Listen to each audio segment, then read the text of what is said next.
let it bang, bang.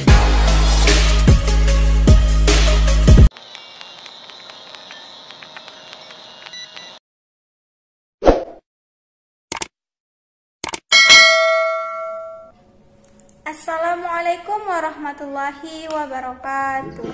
Saya Nisa Habjiah Hasibuan dengan NIM 0314212009. Saya dari Prodi Tadris Bahasa Indonesia semester 3 Fakultas Ilmu Tarbiyah dan Keguruan Universitas Islam Negeri Sumatera Utara.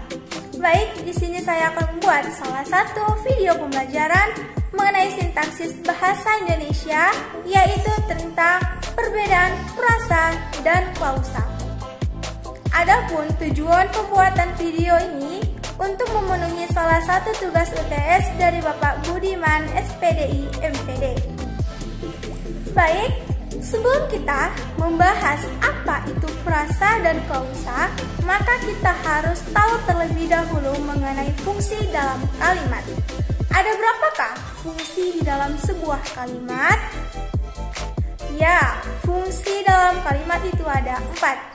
Yang pertama itu subjek, yang kedua predikat, yang ketiga objek, dan yang keempat keterangan. Pasti dari SD kita sudah mengenal bahkan mengetahui keempat fungsi dalam kalimat ini. Nah, selanjutnya kita akan membahas apa itu frasa dan klausa. Frasa adalah gabungan dua kata atau lebih yang hanya menduduki satu fungsi. Sedangkan klausa adalah gabungan dua kata atau lebih yang menduduki dua fungsi. Nah, jelas sekali terlihat persamaan dan perbedaan frasa dan klausa. Nah, persamaan itu, frasa dan klausa itu sama-sama merupakan gabungan dua kata atau lebih. Lalu, di mana letak perbedaannya? Perbedaannya terletak pada jika frasa hanya menduduki satu fungsi, sedangkan klausa menduduki dua fungsi. Lalu, apa saja ciri-ciri frasa dan klausa? Ciri-ciri frasa yang pertama, frasa terdiri dari dua kata atau lebih.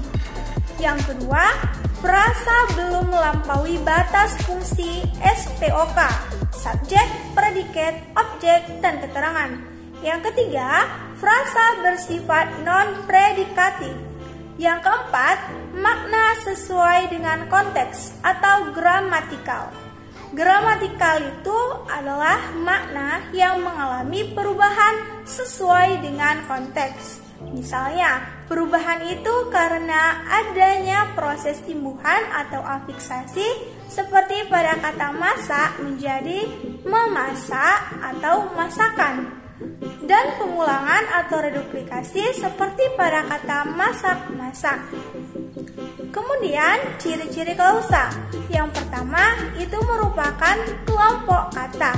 Yang kedua memiliki unsur predikat. Yang ketiga, satu klausa memiliki satu unsur predikat. Selanjutnya, untuk dapat membedakan frasa dan klausa, kita langsung saja memasuki contoh berikut. Contohnya, Anissa memasak ikan goreng di dapur. Anissa sebagai subjek, memasak sebagai predikat, ikan goreng sebagai objek, di dapur sebagai keterangan. Nah, yang menjadi pertanyaannya itu, di manakah letak frasa dalam kalimat tersebut? Ya, letak frasanya itu terletak pada kata gabungan ikan goreng yang menduduki fungsi objek. Itulah frasanya. Lalu contoh klausanya itu terletak di mananya? Ya, contoh klausanya itu terletak pada kata memasak ikan goreng. Loh, kenapa cuma ditambah memasak saja pada frasa ikan gorengnya sehingga menjadi klausa? Ya, karena itulah gabungan dua kata atau lebih yang menduduki dua fungsi, yaitu fungsi predikat dan objek. Itu merupakan merupakan klausa. Nah, saya kasih contoh frasa lagi, seperti pada kata ikan. Sebelumnya, kata ikan kita tambahi budidaya menjadi budidaya ikan. Nah, kata budidaya itu kan merupakan predikat, sedangkan ikan itu merupakan objek. Jadi, budidaya ikan dengan kata ikan goreng itu sama-sama ikan, bukan? Ya, jelas. Akan tetapi, jumlah fungsinya inilah yang berbeda. Jika pada ikan goreng itu hanya merupakan satu fungsi, sedangkan pada budidaya ikan dia terdapat dua fungsi. Jika masih kurang paham mengenai contohnya, kita dapat memasukkannya ke dalam kalimat utuh. Tadi kan sudah dijelaskan dan sudah kita bahas, fungsi kalimat itu ada 4, yaitu subjek, predikat, objek, dan keterangan. Nah, kita dapat memasukkan contoh frasanya ini ke dalam kalimat saja. Seperti contoh, budidaya ikan tadi. Nah, kita tinggal tambahi subjek dan keterangan saja. Seperti saya budidaya